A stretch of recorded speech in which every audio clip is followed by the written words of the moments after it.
I also go by Lunar Sage, and welcome to the second video on my channel. I'm really excited to talk to you today about the impetus of my spiritual journey, and even more specifically the books that have helped me along the way. I really hope that you enjoy, and maybe within this you'll find a book that aligns with where you are in your spiritual walk, where it is right now. Before I can even dive into the books that have led me along this journey, I have to share the event that started me on this path.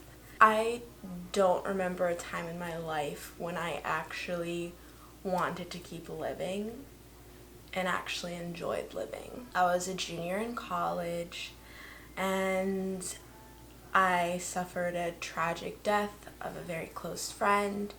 We don't really know the details of what happened to her, but I know that she was really troubled, just like me, which is why we were so close. When Jill died, I had to really look into my own life and decide why my life was worth living.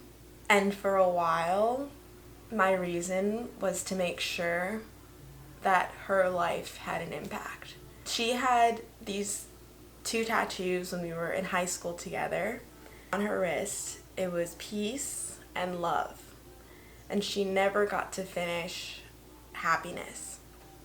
She never got happiness. And so my life mission from that point became to seek happiness, because I wanted to make sure that even if she wasn't able to have that before her passing, that I would avenge her death by seeking happiness above all else. So that's kind of what started me along the path, because up to that point, I was just kind of going through the motions, doing whatever I could to survive, but I didn't know that life was worth living. And I wouldn't learn that for a couple years after that, but that's the moment that really caused me to change the way I looked at things and to seek more than what I had in front of me at the time. The lead singer of a band called Tonight Alive, Jenna McDougall, and she had shaved her head that summer, embarked on her own spiritual journey, and that was like the first time I had ever seen a popular person do something so radical that I felt connected to. So I was following Jenna along her own spiritual journey. She had become vegan. I was raised vegan. She was speaking to shamans. She was doing yoga. She was doing all these things. And I was like, well, how can I do this? How can I connect with this? And so that summer, Jenna introduced the book that changed my life. It's called The Only Dance There Is. And from that summer to now, I have read this book 3 times, only one time in full. And that's because each time I've read it, I've only read up to the point that I knew that I could understand for that moment in my spiritual path. And once I finally finished this book last year, man, it felt like a celebration. I felt like I had finally come to a point where I was proud of myself and that I could open up my world and my eyes to even more. I thought that this was it, and getting to the end of this taught me that there's grander things for me to learn and enjoy and love about life. And so this is the book that basically started it all. But before we dive into this book and all of the serious books along my journey, I have to give a shout out to the Percy Jackson series. Like, I saw a TikTok yesterday and it was basically saying, like, there is a connection between the Percy Jackson series by Rick Riordan and all the astrology hosts today. I so badly wanted to connect to these gods, these higher beings. Like, I really thought that I was a demigod. And I mean, like, in a sense, along my journey now, there are ways in which I do believe we are demigods. You know, we're born from the One. We are derived from Him. And the closer we get to Him, the closer we get to ourselves. And so there's a lot of things that I found in the Percy Jackson series as a kid, and also Avatar: The Last Airbender, that on rereading them last year and rewatching them, I realized that those were really the start of this journey, this interest in what is higher and how close I can get to it and what I can learn from it and how I can live a fulfilling life by embodying some of these things. Last year during COVID, I rebought myself all 5 of these books. I was gifted this book by someone who is no longer my friend, but was a very helpful individual along my journey of self-discovery and self-love, especially. Up to the point when I was handed this book, I was an extreme, especially in my relations with men. Rejection was really hard for me to understand. I would fall so obsessively in love with people that I did not know, and then I would be so devastated when those things would end, and it was just this constant, like, wild teetering between emotions.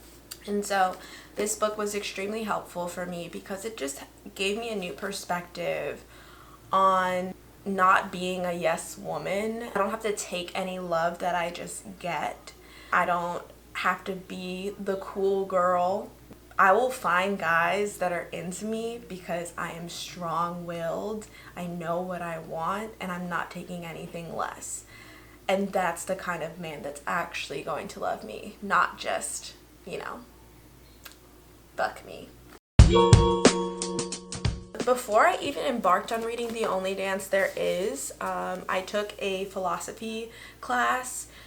And that philosophy class changed my life. There's just a lot of meaning tied into my spiritual journey, especially in reference to that philosophy class. And so I've actually kept this entire binder worth of all of the readings I had during that philosophy class. In this course, I discovered like Friedrich Nietzsche, Plato, Kierkegaard, Aristotle, Hume, Lucretius, Descartes.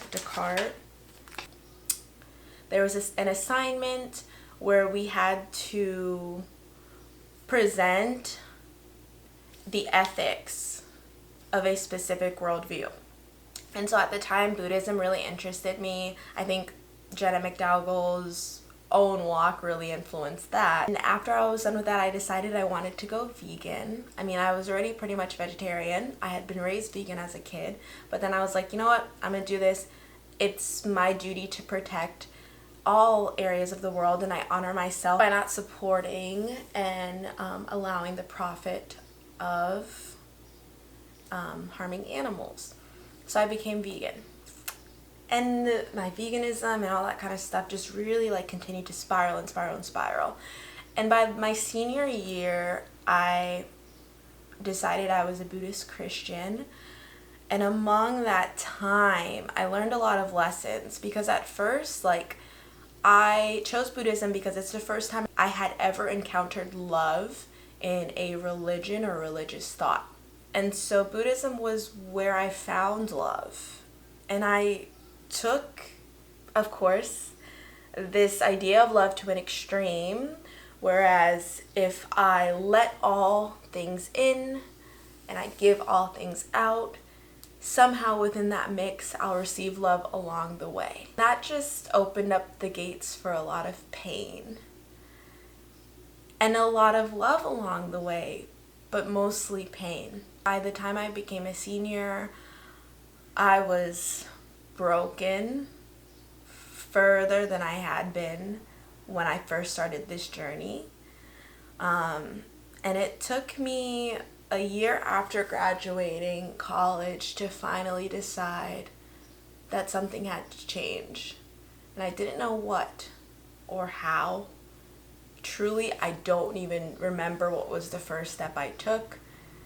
I guess the first step you could say I took was deciding that even if I couldn't see the future for myself, I would keep trying. And I think that that is what has gotten me to the place I am right now.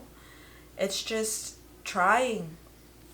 I don't know what I'm doing half of the time. Like, I always tell my roommate I'm just out here raw dogging life, hoping I get things right along the way. But in that, I have really had to tap into my creativity. And amongst boredom and indecision and cluelessness, I've somehow forged a life that I love. And so that's just to say, like, no matter where you are right now, all I urge you to do is keep trying.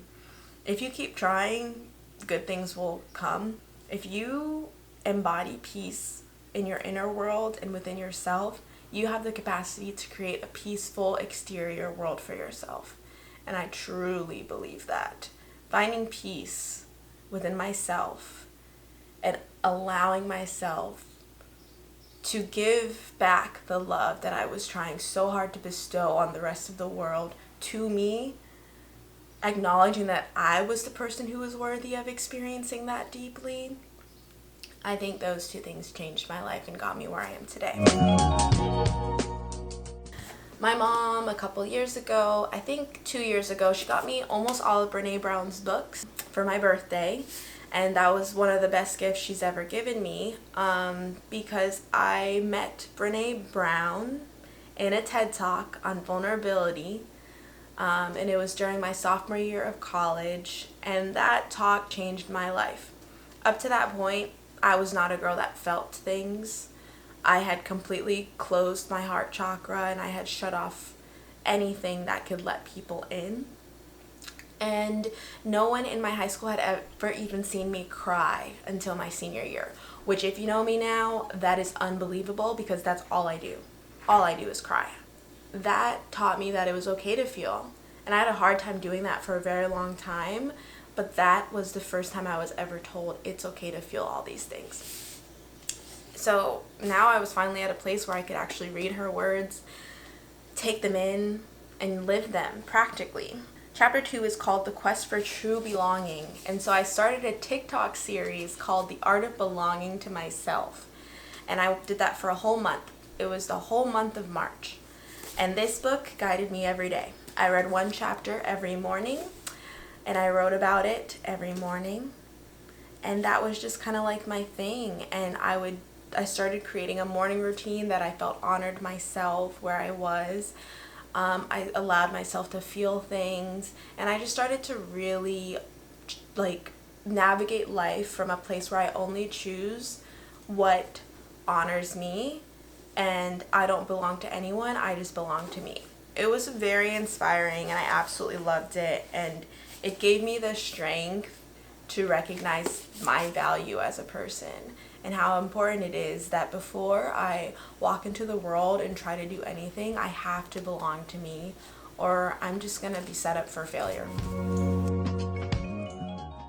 The books that I've been working through for the longest time now are Journey to the Heart by Melody Beattie. And it seems really easy. It's lovely because each page is just for each day. And so I started going through that, and I really fell in love with it. And I don't read it every day. I pretty much just read it when I feel like I need to, which is something that I've loved about my current daily routine. It's just like trusting my intuition, figuring out what I need for that day, and not being so stuck on a list of things that I need to do to feel okay. I think that's a really important lesson. And so today I'm going to read what is the one for June 16. Seek freedom and equality in love. Are you deferring to someone in your life? When we relinquish control of our lives to someone else, we also relinquish responsibility for our happiness, our well-being, our joy, our growth, and our choices. It's healthy and normal to want to be nurtured. A partner can make our lives easier, take some of the load off. We are sent helpers, friends, and lovers.